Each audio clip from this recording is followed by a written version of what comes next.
வணக்கம் என் அன்பு உறவுகளே. நேற்று திருநெல்வேலியில் நடந்த தேர்தல் பிரச்சார பொதுக்கூட்டத்திலே பல வன்மமான வார்த்தைகளை முதலமைச்சர் திரு ஸ்டாலின் அவர்கள் வெளியிட்டிருக்கிறார்கள். குறிப்பாக தன்னுடைய தந்தையாரை பற்றி நம்முடைய புரட்சித் தமிழன் எடப்பாடியார் தேவையில்லாத வார்த்தைகளை பிரயோகித்து விட்டார், அவரை பற்றி பேசுவதற்குண்டான உரிமை உங்களுக்கு இல்லை என்பதை போல அவர் பேசியிருக்கிறார்.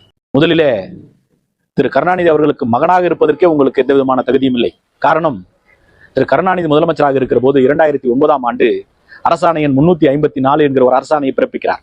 அதிலே மருத்துவர்களுக்கு உரிய வேலைக்கு உரிய ஊதியம் கிடைக்க வேண்டும் என்கிற அந்த அரசாணையை முதலமைச்சராக பதவியேற்று 5 ஆண்டுகள் நீங்கள் நிறைவு செய்திருக்கிறீர்கள். ஒரு தந்தை போட்ட அரசாணையை கூட நிறைவேற்றாத ஒரு மகனாக நீங்கள் இருக்கிற போது அரசியல் எதிரியாக இருக்கிற திரு கருணாநிதியை பற்றி பேசுவதற்கு எங்களுக்கு எல்லா உரிமையும் இருக்கிறது. அவரை பற்றி விமர்சிப்பதற்கு எங்களுக்கு எல்லா உரிமையும் இருக்கிறது.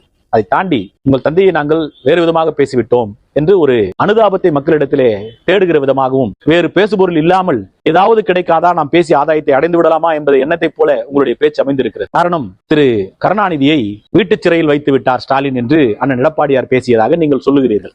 அது அப்படி அல்ல. அது அவருடைய கருத்தும் அல்ல. அது யாருடைய கருத்து என்று சொன்னால், உங்களுடைய இழக்கத்தில் திராவிட முன்னேற்ற கழகத்தினுடைய துணை பொதுச் செயலாளர் மேனால் நாடாளுமன்ற உறுப்பினரான ஆண்டிமுத்து ராசா அவர்களுடைய குரல்.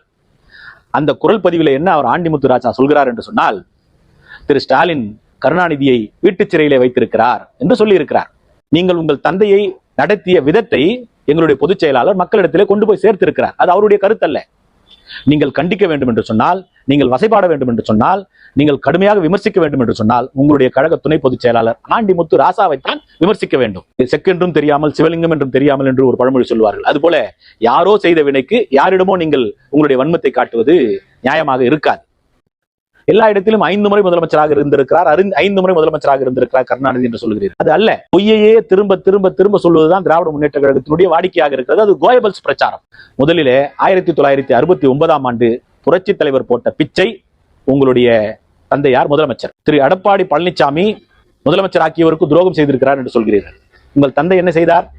69 முதலமைச்சராக்கிய புரட்சி தலைவரை துரோகம் செய்து, அவர் அந்த கட்சியில இருந்தால் போட்டியாக வந்து விடுவார் என்ற மிகப்பெரிய கணக்கு செய்து 1971ஆம் ஆண்டு நடந்த பொது தேர்தலிலேயும் உங்கள் தந்தை முதலமைச்சராவதற்கு புரட்சி தலைவர் தான் காரணம். அதை நான் சொல்லவில்லை, உங்கள் தந்தையே சொல்லி இருக்கிறார் கடிதத்தின் வாயிலாக. அப்படி பார்க்கிற போது உங்கள் தந்தை 3 முறை தான் மக்களால் தேர்ந்தெடுக்கப்பட்டிருக்கிறார். 2 முறை புரட்சி தலைவர் தான் உங்கள் தந்தையை முதலமைச்சராக்கி இருக்கிறார். அப்படி இருக்கிற போது உங்கள் தந்தை புரட்சி தலைவருக்கு என்ன செய்தார் என்பதை நீங்கள் எண்ணி பாருங்கள். அவர் செய்தது நியாயமா, இல்ல அவர் செய்தது நேர்மையா, அவர் செய்தது தர்மமா என்று நீங்கள் எண்ணி பார்க்க வேண்டும். ஆனால் ஒரு விதத்தில் அனைத்து இந்திய அண்ணா திராவிட முன்னேற்ற கழகத்தின் தொண்டன் என்ற முறையிலே உங்கள் தந்தைக்கு நாங்கள் நன்றி சொல்ல கடமைப்பட்டிருக்கிறோம். காரணம், அன்றைக்கு புரட்சி தலைவரை நீங்கள் திராவிட முன்னேற்ற கழகத்திலிருந்து வெளியேற்றாவிட்டால் திராவிட முன்னேற்ற கழகம் ஒரு தீய சக்தி என்பதை மக்களிடத்திலே கொண்டு போய் சேர்ப்பதற்குண்டான வழிவகை இல்லாமல் போயிருக்கும். எனவே உங்கள் தந்தைக்கு இந்த நேரத்திலே நன்றியை சொல்லி, வருகிற தேர்தலில் மக்கள் அனைத்தையும் புரிந்திருக்கிறார்கள். அவர்களுக்கு எல்லாம் தெளிவாக தெரிந்திருக்கிறது. வருகிற தேர்தல் இரட்டை இலைக்கான தேர்தல், வருகிற தேர்தல் அண்ணன் எடப்பாடியாருக்கான தேர்தல், வருகிற தேர்தல் அனைத்து இந்திய அண்ணா திராவிட முன்னேற்ற கழகத்திற்கான தேர்தல். வாக்களிப்பீர் இரட்டை இலை.